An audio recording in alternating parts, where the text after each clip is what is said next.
Assalamualaikum warahmatullahi wabarakatuh.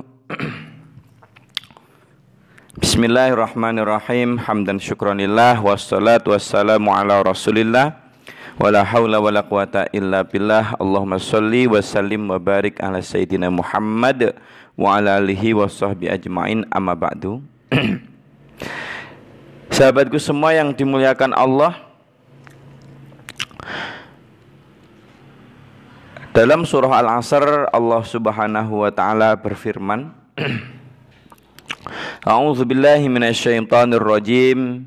Bismillahirrahmanirrahim. Wal 'asr. Innal insana lafi khusrin illal ladzina amanu wa 'amilus solihati wa tawassaw bil haqqi wa tawassaw bis sabr. Yang artinya demi masa. Wal 'asr, demi masa. Innal insana lafi khusr. Sungguh manusia dalam keadaan kerugian. Illal ladzina amanu, kecuali orang-orang yang beriman, wa 'amilus solihati wa tawassaw bil haqqi wa tawassaw bis sabr, dan mengerjakan kebajikan serta saling menasihati untuk kebenaran dan saling menasihati untuk kesabaran. Nah. Sahabatku semua yang dimuliakan Allah, demi waktu. Jadi waktu itu Allah bersumpah demi masa, demi waktu. Berarti waktu itu adalah merupakan hal yang sangat penting dalam kehidupan manusia. Ada dua nikmat yang besar sekali nilainya. Akan tetapi orang tidak terlalu memahami maknanya. Nikmat yang pertama adalah waktu, ya. Nikmat pertama adalah waktu, nikmat yang kedua adalah kesehatan. Jadi orang itu kayak hal ini bukan hal yang dahsyat luar biasa itu.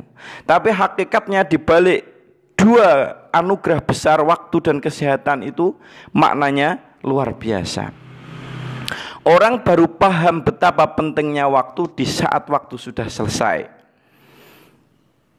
Kapan? Ketika orang detik-detik kematiannya, dia sadar bahwa ternyata juga sudah waktunya untuk berpulang ke hadirat Allah.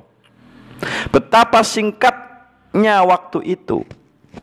Baru kemarin sore jalan-jalan, sekarang sudah pulang menghadap Allah. Itu orang sadar betapa pentingnya waktu, betapa dahsyatnya nikmat waktu tatkala waktu itu sudah habis. Yang kedua, kesehatan gitu. Kadang orang kerja itu sampai luar biasa, sampai berlarut-larut, larut malam, tidak peduli akan kesehatannya. Akan tetapi sesungguhnya justru nikmat kesehatan itu adalah nikmat yang sangat besar. Orang paham akan betapa dahsyatnya nikmat kesehatan di saat kesehatannya itu sudah mulai berkurang atau sudah hilang.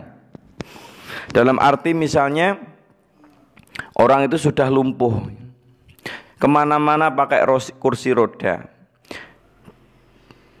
Walaupun dia sekaya apapun, tapi ketika dia dalam kondisi seperti ini, baru dia betul-betul paham betapa besarnya nikmat kesehatan.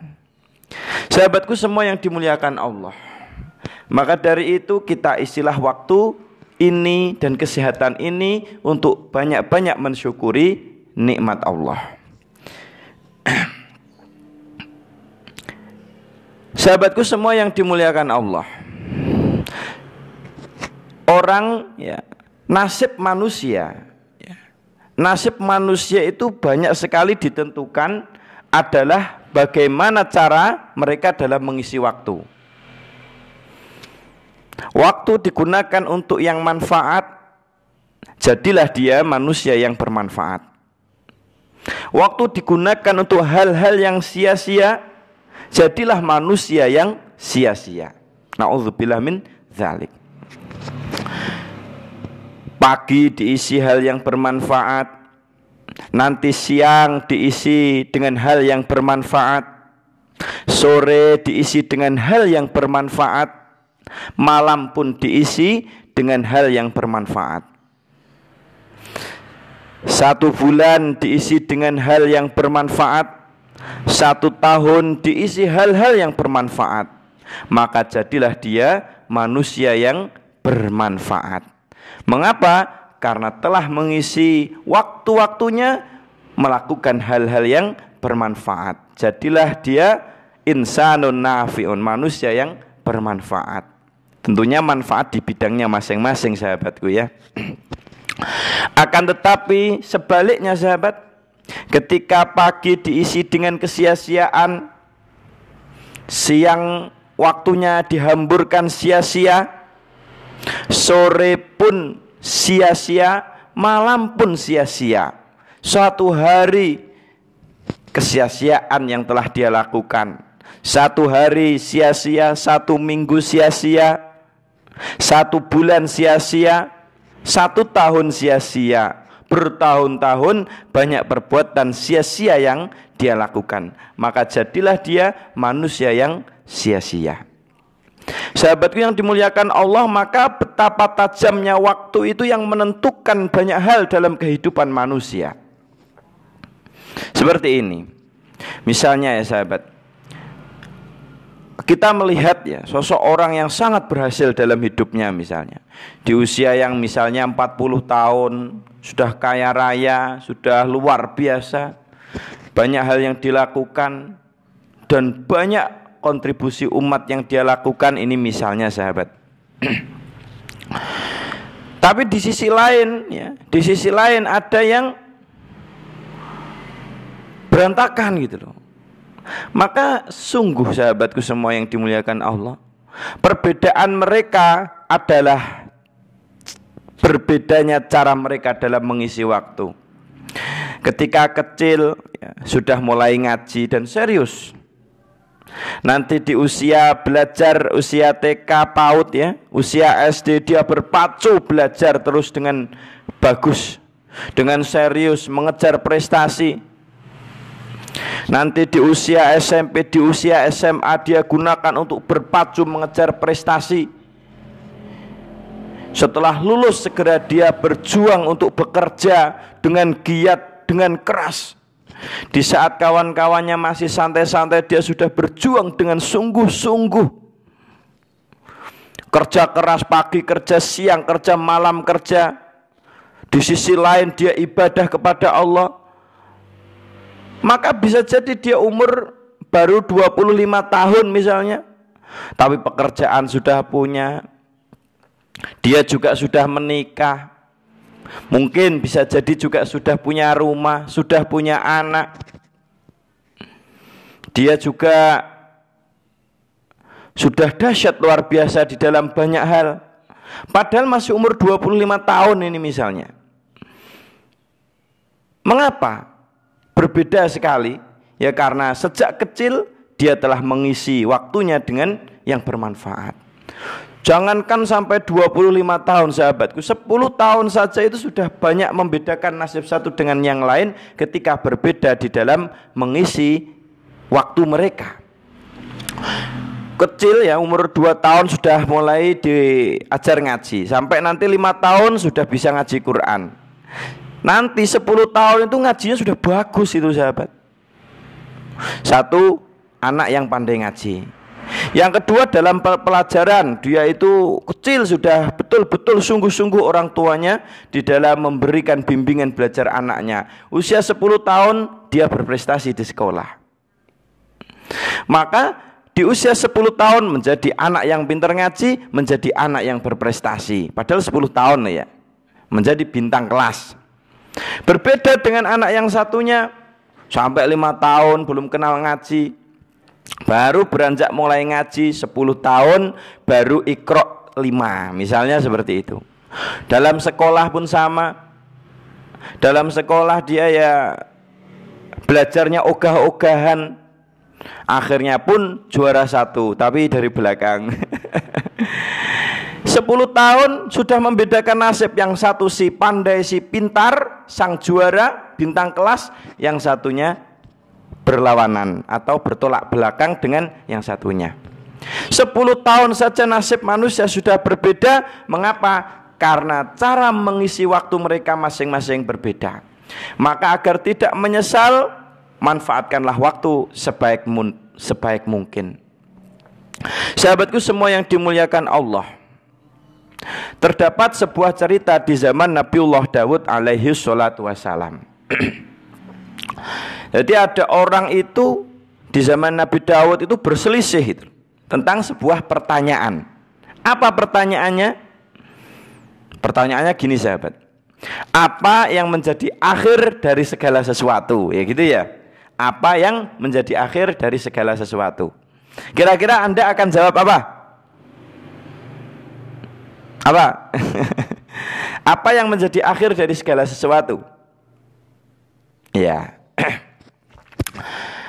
Si A dan si B ini berdebat misalnya. Maka si A, akhir dari segala sesuatu adalah kematian, misalnya gitu. Yang satunya, enggak, kematian belum berakhir. Akhir dari segala sesuatu adalah kiamat. Jadi intinya apa? Intinya mereka berselisih pendapat tentang apa yang menjadi akhir dari segala sesuatu, sahabatku semua ya. Wah, akhirnya cekcok, nggak ada habisnya. Datanglah mereka kepada Nabiullah Daud. Ya, datang Nabi Daud. Sahabat si A dan si B tadi menceritakan tentang kasus yang mereka berdua alami. Tersenyumlah Nabi Daud. Akhirnya apa? Nabi Daud memberikan karung gitu. Mempersiapkan karung, banyak sekali karungnya. Nabi Daud kemudian menyampaikan kepada sahabat yang tadi, silahkan kamu ambil karung sesuka kamu. Ambil satu boleh, banyak boleh. Nanti si A kamu jalan ke timur. Jalan ke timur. Kumpulkan batu-batu kerikil yang kamu jumpai di jalan gitu. Kamu si B nanti berjalan terus ke barat. Sama. Kumpulkan batu-batu kerikil yang ada di jalan yang kamu jumpai ketika perjalanan ke barat tadi itu. Bukan perjalanan ke barat mencari kitab suci, sahabat. Baik, kedua-duanya si A dan si B tadi itu sepakat, oke, dilakukan. Berjalanlah si A itu ke timur. A itu berpikir gini, saya ngambil karung satu. Terus perintahnya Nabi Daud itu disuruh ngumpulin batu-batu kerikil yang ada di jalan. Ngapain gitu loh? Nggak masuk akal. Wong pertanyaan saya akhir dari segala sesuatu, kok malah saya disuruh apa? Ngumpulin batu-batu kerikil gitu, nggak masuk akal. Ya sudah, saya kumpulin aja batu kerikil secukupnya, nggak usah banyak-banyak gitu sahabat. Akhirnya ngambil batu kerikil itu, ditaruh di karungnya. Ya dapat sedikit, mau ngambil sedikit itu. Barang si B tadi itu berjalan ke barat. Dalam perjalanannya ke barat si B ini ya, dalam perjalanannya ke barat ini si B menjumpai kerikil itu juga sama berpikir. Lawang pertanyaannya, akhir dari segala sesuatu itu apa? Lah kok saya malah disuruh ngumpulin kerikil itu apa? Itu logikanya dia berbicara demikian. Tapi imannya berbicara berbalik. Daud itu kan nabi gitu loh. Nabi itu kan semuanya mukjizat.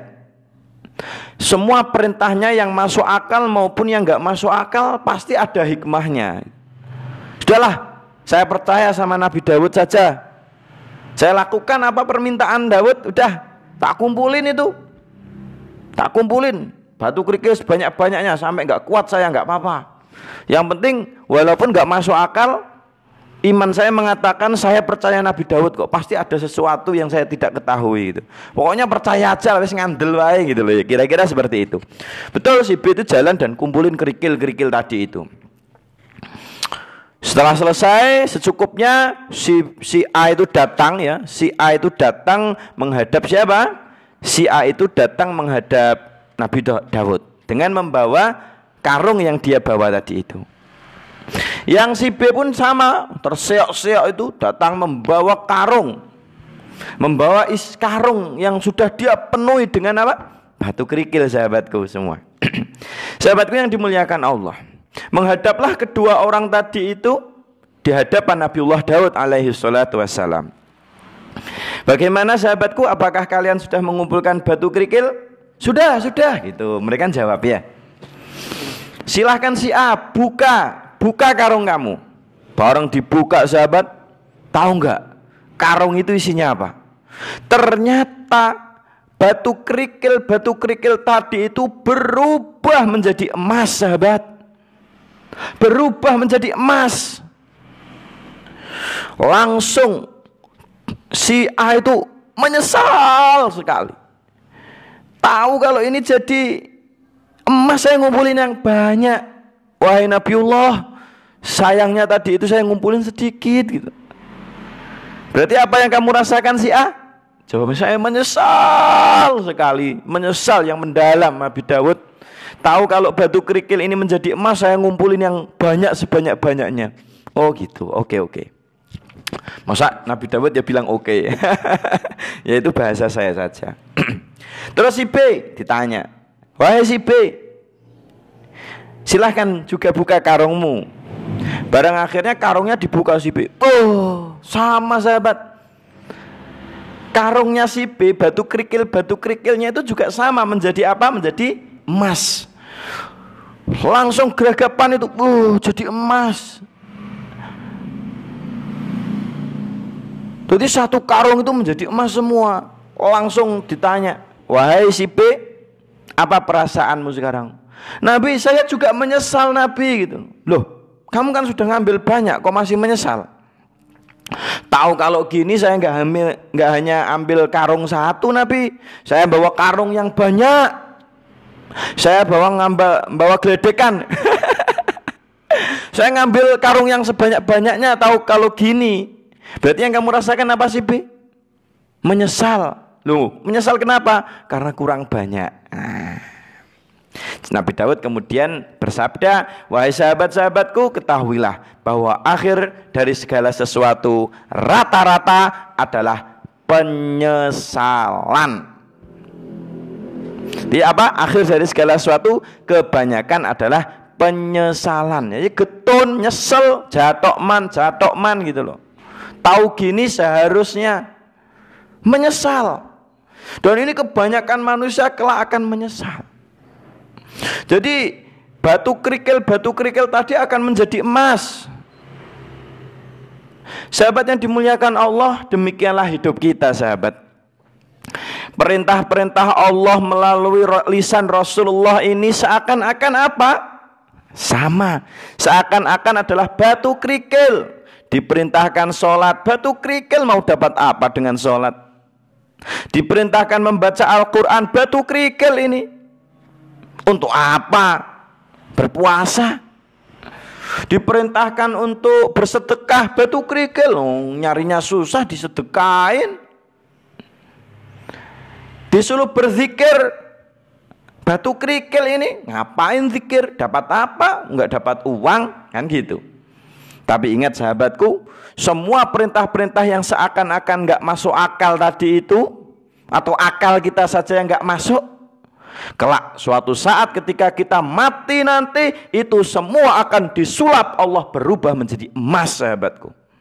Emas apa dalam artinya amal soleh yang akan sangat berguna untuk kita itu. Jadi batu kerikil itu akan seperti sholat, puasa, zakat, zikir, perintah-perintah agama yang di dunia oleh ahli dunia menganggapnya itu hal-hal yang enggak ada gunanya, hal-hal yang enggak tampak. Secara logika apa itu untuk apa gitu. Tapi kelak ini semua akan menjadi emas. Ya sahabat semua yang dimuliakan Allah, yang ngambil sedikit menyesalnya dahsyat gitu loh. Jatuh man, ngerti saya sudah meninggal dunia. Ngerti ngono nalikane urip, esuk ibadah, siang ibadah, malam ibadah. Sebanyak-banyaknya melakukan ibadah, kebaikan.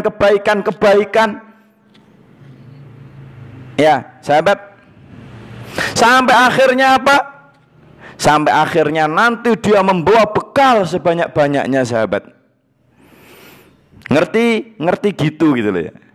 Tapi yang ngambil sedikit ya sudah, hanya ibadah sedikit saja, hanya ketaatan sedikit saja, ada uang ya hanya sedekah sedikit saja. Walhasil semua harta ciri payahnya selama sekian tahun tertinggal di dunia, tidak dia tabung di pantai akhirat, sahabat. Yang ngambil banyak pun menyesal. Ngerti gitu seumur hidup saya persiapkan untuk Allah. Ngerti gitu seumur hidup perjuangan di agama Allah. Ngerti ngono ya gitu, jatok man gitu ya.